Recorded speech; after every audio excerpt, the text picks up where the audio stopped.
Sound সিস্টেমটা ভালো ছিল। স্বাগতম সবাইকে। লাস্ট ক্লাসে আমরা হচ্ছে প্যাসিভ ফিল্টারের ফিল্টার এবং এই রিলেটেড ম্যাথ করেছিলাম এবং ডিজাইন প্রবলেম করা হয়েছিল। আজকে হচ্ছে আমরা অ্যাক্টিভ ফিল্টার নিয়ে কথা বলবো, যে অ্যাক্টিভ ফিল্টার এবং প্যাসিভ ফিল্টারের মধ্যে বেসিক ডিফারেন্সটা কোথায়, বেসিক ডিফারেন্সগুলি কেন আমি অ্যাক্টিভ ফিল্টার ইউজ করবো, কেন প্যাসিভ ফিল্টার ইউজ করবো। তার আগে আমাদের এটা জানা লাগবে যে অ্যাক্টিভ ফিল্টারটা আসলে কি কি কম্পোনেন্ট দিয়ে তৈরি। সো এটা হচ্ছে বইয়ের চ্যাপ্টার থেকে আমি জিনিসটার পিডিএফটা আনছি। সো এখানে যেটা বলা হচ্ছে তিনটা লিমিটেশনের জন্য বেসিক্যালি হচ্ছে অ্যাক্টিভ ফিল্টারটা ইউজ করা হয় প্যাসিভ ফিল্টারের পরিবর্তে।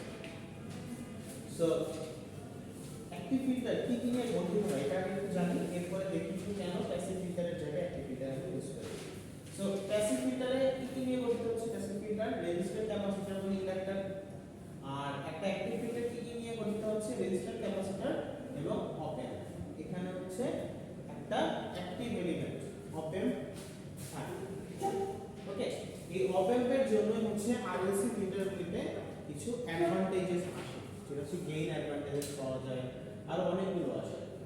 আচ্ছা, সো মেইনলি তিনটা কারণে আমি অ্যাক্টিভ ফিল্টার ইউজ করি।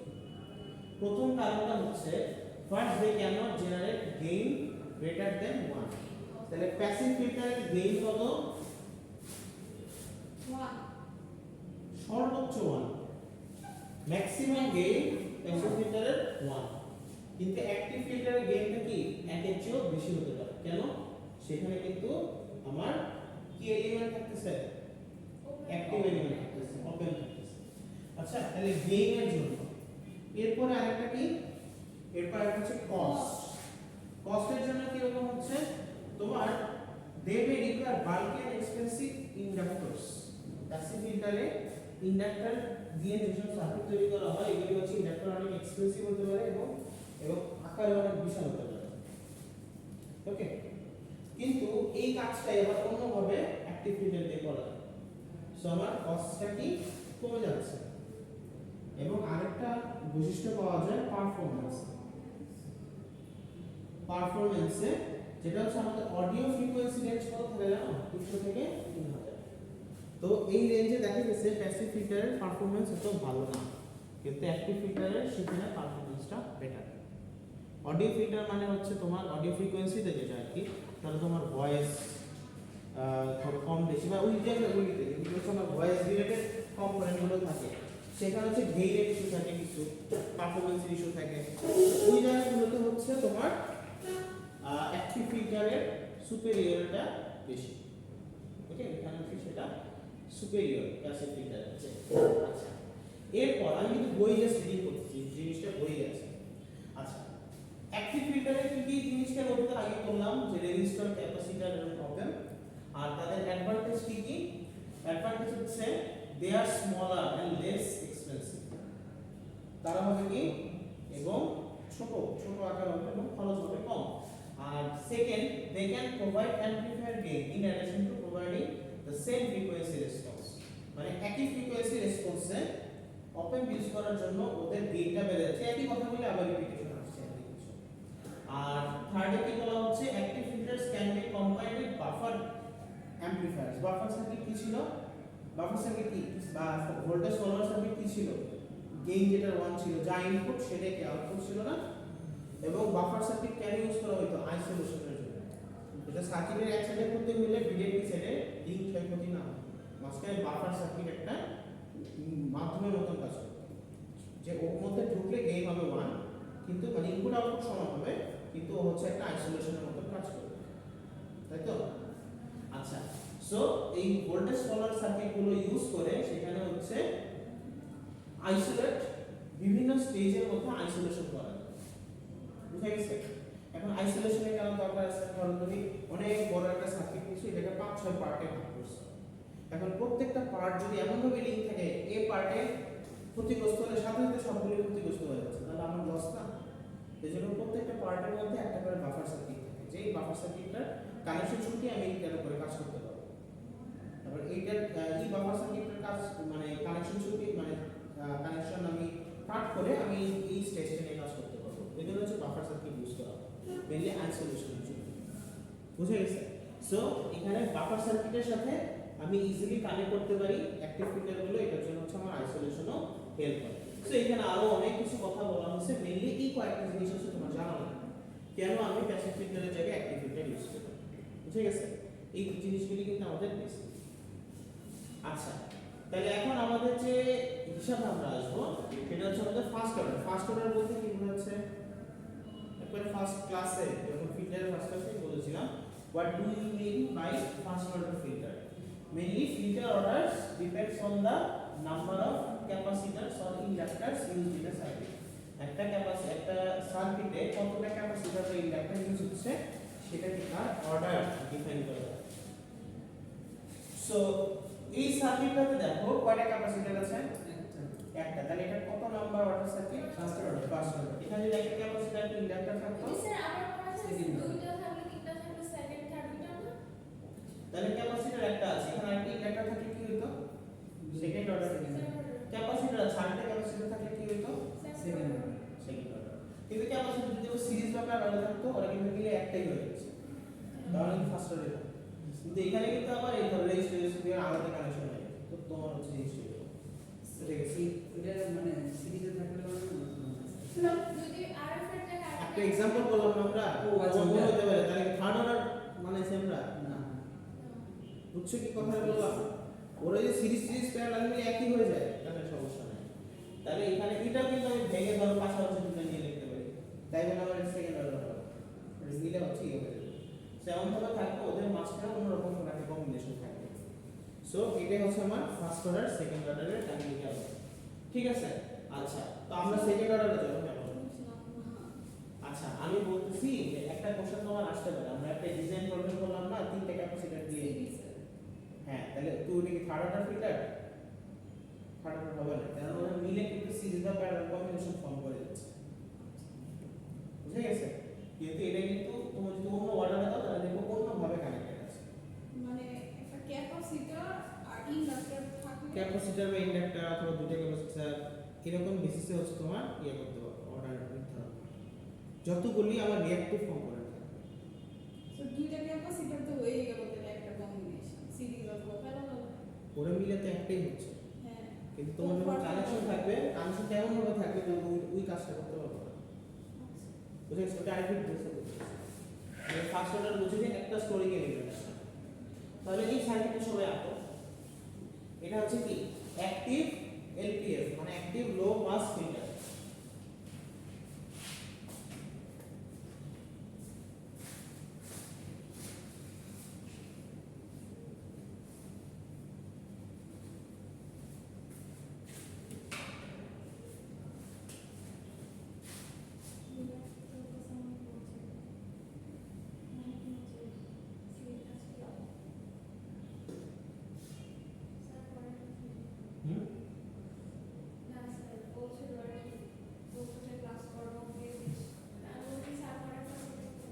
না এটা আপাতত করাবো আর কি, হাই পাস ফিল্টারটা পরের ক্লাসে করাবো এবং ওদের বলবো লো পাস ফিল্টারটা তোমরা পরে করবে।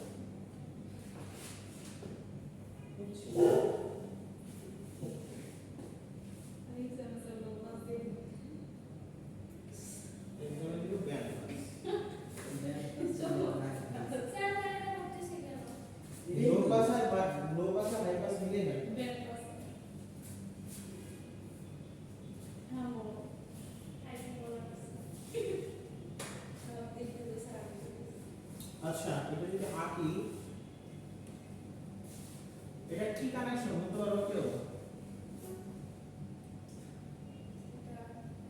ওকে হ্যাঁ এত সুন্দর অ্যান্সার দিলে তো ইলেকট্রিক্যাল ইঞ্জিনিয়ার বলা যাবে। স্যার ওই যে এটা অফ টেম্পার কানেকশন মানে স্যার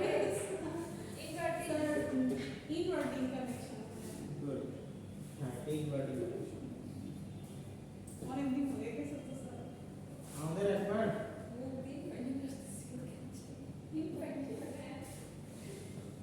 কলেজে যখন পড়তাম তখন এক স্যার জিজ্ঞেস করছিলেন যে সেল ডিভিশন বুঝিয়ে দেন, সেল ডিভিশন মানে কি হলো? এই যে। আমি কি তোমার অর্থ জিজ্ঞেস করছি?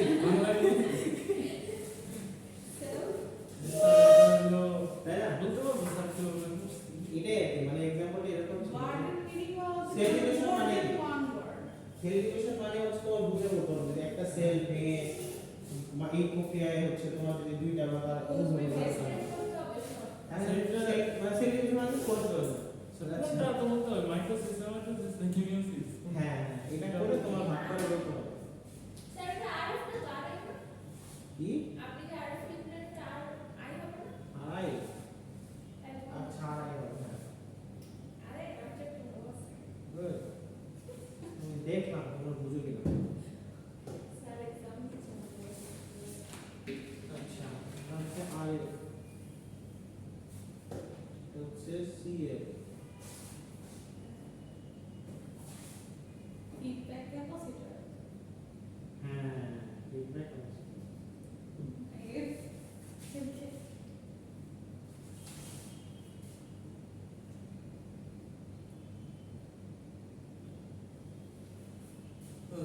তাহলে চলো ঠিক আছে চলে এসেছে স্যার।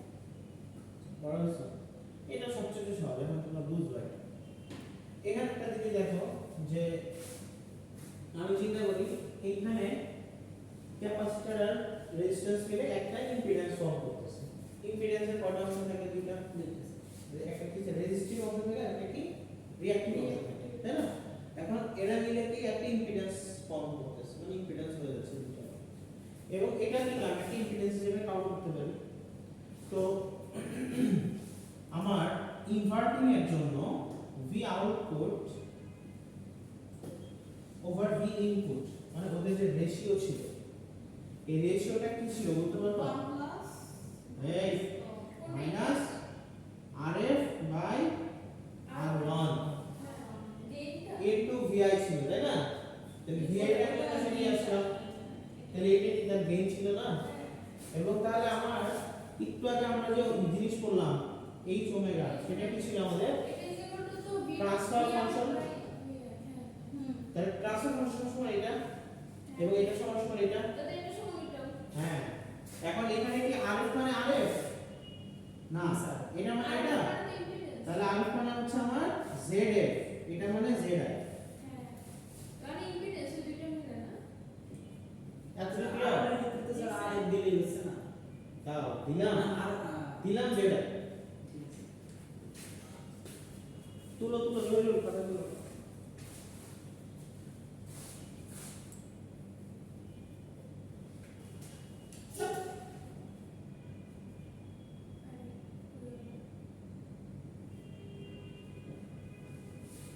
এখন আমরা হিসাব করব জেডএফ টা কি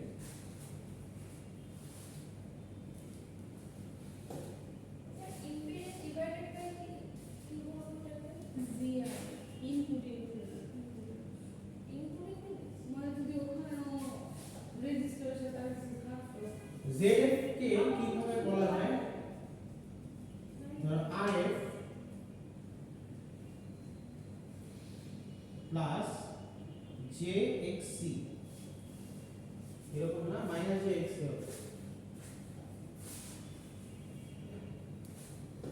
দরকার নেই এইভাবে এটা বইয়ের মতো মানে পেন্সিলে যাবে জিনিসটা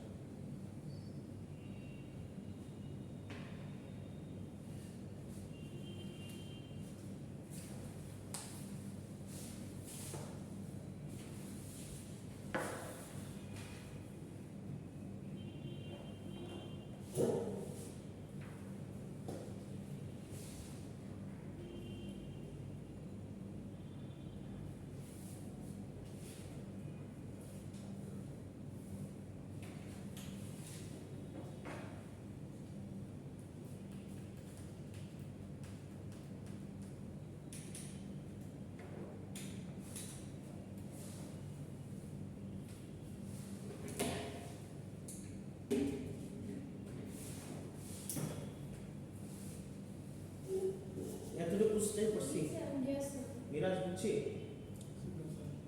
তুলো আরে আমি যখন বুঝছো স্যার এর নন ইনভার্টিং এর জন্য ওই সূত্র কি তাই না? Non-inverting আচ্ছা এটাই তো এটা ঠিক বলছো হ্যাঁ এখানে আমি একটা জিনিস বাদ দিছি কি বাদ দিছি জানো মাইনাস বাদ দিছি হ্যাঁ স্যার মাইনাস নাই এখানে একটা মাইনাস হবে, ঠিক আছে? আচ্ছা, তাহলে ZF কে কিভাবে বলা যায় বলো তো? আর এক হচ্ছে প্যারালাল ক্যাপাসিটর। তাহলে ZF সমান সমান হচ্ছে RF প্যারালাল CF, তাই তো? তাহলে RF মানে তো RF, আর CF মানে কি হবে? 1/j ওমেগা C, তাই তো? জয়ুল বুঝতে পারছি? আচ্ছা, তাহলে এইটা দুইটা প্যারালালের ইকুয়েশনটা কি জানো? দুইটার গুণফল, তাহলে RF into 1/j omega C এবং দুইটার যোগফল 1 প্লাস j ওমেগা C। এই যে দুইটার গুণফল ভাগ দুইটার যোগফল আমি করে লিখছি। ও আরেকটু বললে, হ্যাঁ ঠিকই আছে,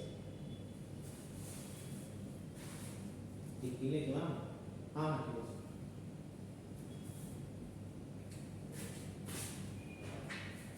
এখন দেখো,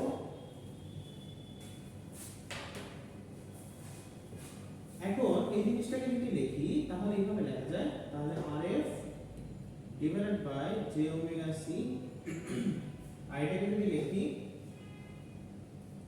j omega C into RF plus 1 divided by j omega C, just লসাগু করে দিচ্ছি, এবং দুইটাকে যদি j ওমেগা C দিয়ে গুণ দেই তাহলে আমার জিনিসটা আসবে RF মাইনাস অবশ্যই সবসময় থাকবে।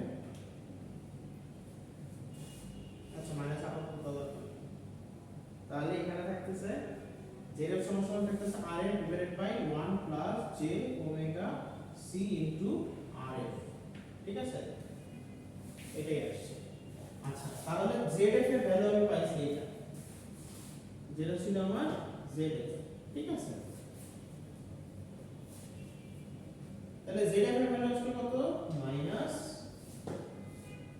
RF divided by 1 plus j omega RC, আর ZI এর ভ্যালু হচ্ছে RI, তাই তো? তাহলে এখন এখানে কি করা যায়? এটাকে নিচে পাঠিয়ে দিই, মাইনাস RF বাই RI, আর এটা আসছে 1/1 plus j omega R into C। এটা হচ্ছে কি আমার ট্রান্সফার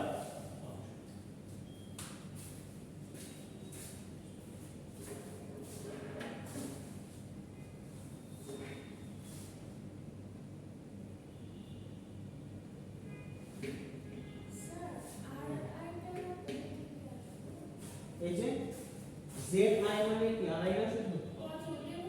হ্যাঁ, ওইটাই বসিয়ে দিচ্ছি ডিরেক্ট, ঠিক আছে?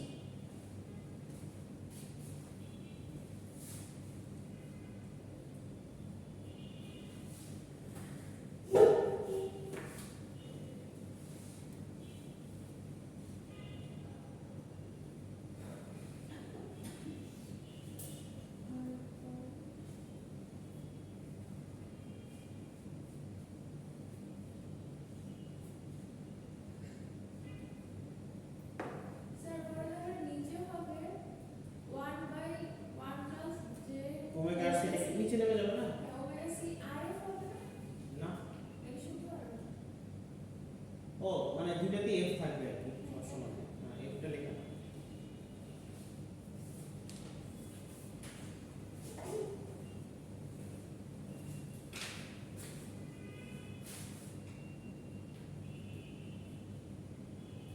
ঠিক আছে, বুঝলো? এখন আমাকে একটা কোশ্চেন বলো, সরি অ্যানসার বলো। লো পাস ফিল্টারের ক্ষেত্রে, প্যাসিভ লো পাস ফিল্টারের H ওমেগা কিন্তু এটাই ছিল, 1/1 plus j omega RC। Passive low pass ফিল্টারের, প্যাসিভ লো পাস ফিল্টারের ট্রান্সফার ফাংশন কি ছিল বলো?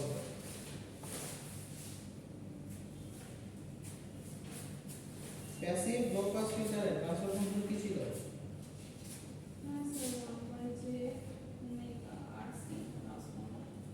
এটা ছিল না? এখন নতুন কি টার্ম অ্যাড হলো? অ্যাক্টিভেশন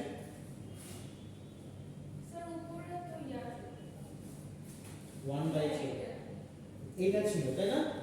নতুন এই টার্মটা অ্যাড হলো না? এই টার্মটা কি নতুন অ্যাড হলো না?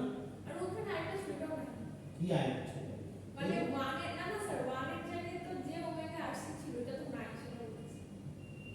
আরে এটা হাই পাস দেখতেছো তুমি, লো পাস দেখো, লো পাস ফিল্টার দেখো নাই খাতায়, আছে আছে লো পাস দেখবে এটাই পাচ্ছি না। হ্যাঁ জাস্ট মাইনাস আর করে আর এই জিনিসটা কি অ্যাড হয়েছে, বুঝছি? মাল্টিপ্লাই হয়েছে স্যার। তাহলে এটা কি আমার গেইন, তাহলে আগে আমার এটাই থাকতো, এখন আমি গেইনটা বৃদ্ধি করে দিতে পারতেছি। আমার গ্রাফটা যে একই শেষ হয়ে যাবে তা না, একের চেয়ে অনেক উপরে উঠে যেতে পারবে, বুঝে গেছে? সো গেইন এখন আমার একের চেয়ে অনেক বেশি সম্ভব, বুঝছি মিরাজ? এই জিনিসটা বুঝছি। এটার মর্মটা কি দেখো, লো পাসে যখন আমি প্যাসিভ লো পাস করেছিলাম তখন হচ্ছে সময় লাগতে হচ্ছে, Basic low pass. কিন্তু যখন আমি ইয়াতে অ্যাক্টিভ লো পাস কি পাচ্ছি, এটা গুণ আকারে পাচ্ছি না। সো বেসিক্যালি কি হয়ে যাচ্ছে, আমার এই টার্মটা আমার জন্য অ্যাডভান্টেজিয়াস সিচুয়েশন হয়ে যাচ্ছে যে আমি চাইলে এটার গেইন অনেক বাড়িয়ে দিতে পারতেছি। ধরো অডিও অ্যাম্পলিফায়ার ইউজ করতেছো, একটা ক্ষুদ্র আওয়াজ আসতেছে, ধরো জহিরুল অনেক আস্তে গান গেয়েছে কিন্তু মানুষ শুনতে পারতেছে, তো তোমার এই গেইনটা কি তখন কম বেশি করে তুমি করবা, সাউন্ডটা অনেক বাড়িয়ে দিতে পারবে। ওকে, সো বেসিক্যালি আমার এখানে অ্যাডভান্টেজটা কি হচ্ছে, আমার এখানে গেইনের অ্যাডভান্টেজটা আমি পেয়েছি। Audio processing এটা সব কিছুতে এরপর আছে যেমন পাওয়ার অ্যাম্পলিফায়ার, ওগুলো তারা বেশি ইউজ করা হয়, অডিও অ্যাম্পলিফায়ার। বুঝতে পারছি?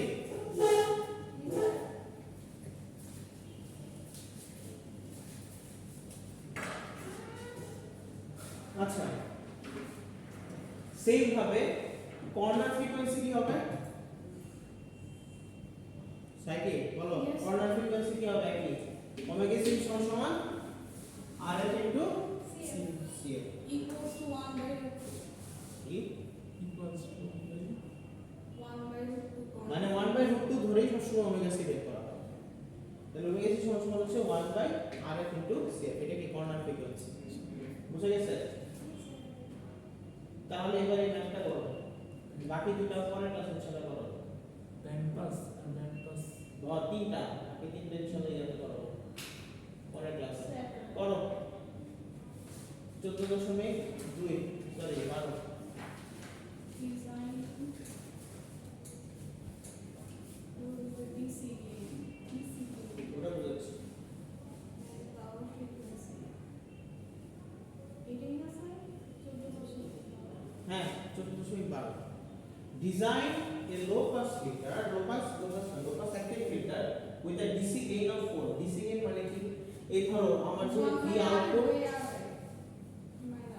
না না আমার যে এই ভ্যালুটা যেটা আসছে V output by V input, এটা আমার ডিসি গেইন, মানে দাঁড়াও বুঝাচ্ছি জিনিসটা।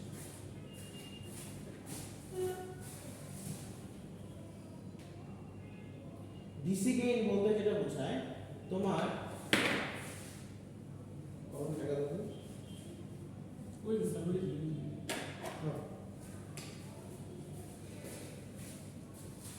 এইচ ওমেগা সমান সমান এটা ছিল না আর বাই আর 1, এটা তাহলে ডিসি তে ফ্রিকোয়েন্সি কত? 0. 0 না, ডিসি ফ্রিকোয়েন্সি কত সেটা তো বুঝে বলছি? So if 0 ডিসি তে ফ্রিকোয়েন্সি 0 আর ডিসি তে কি ফ্রিকোয়েন্সি থাকে? তাহলে ডিসি তে যদি 0 ফ্রিকোয়েন্সি বসাও তাহলে এইচ 0 বসাও, কি আসে দেখো তো, এই পার্টটা কি 1 হয়ে যায়, রাইট? 1 হয়ে যাবে 1 by 0. 1 বাই 1 প্লাস 0, তাহলে 1 হয়ে যাবে। তাহলে ডিসি গেইন কত আসবে? RF বাই R1, এইটা সমান সমান কত? 4। বুঝে গেছে? তাহলে ডিসি গেইন কতটার মানে বুঝলাম? তাহলে ডিসি গেইন বলে দিছে 4, মানে RF আর R1 এর বলতো না, তাহলে ফ্রিকোয়েন্সি বলে দিত। তাহলে এই ফ্রিকোয়েন্সিতে গেইন আছে কিন্তু এইগুলো অ্যান্সার এর 50 হার্টজ এ গেইন আছে, তখন তুমি যে 2 পাই f এর জায়গায় 50 বসিয়ে ওই ম্যাথটা করতে, কিন্তু দরকার নেই, এটা কষ্ট না। আর হ্যাঁ দেওয়া যায়, এটা দাও। তাহলে ডিসি গেইন এত এবং বলা হচ্ছে কর্নার ফ্রিকোয়েন্সি কত, তাহলে এই ম্যাথটা যদি মোটামুটি আমাদের আজকে ক্লাস শেষ হবে।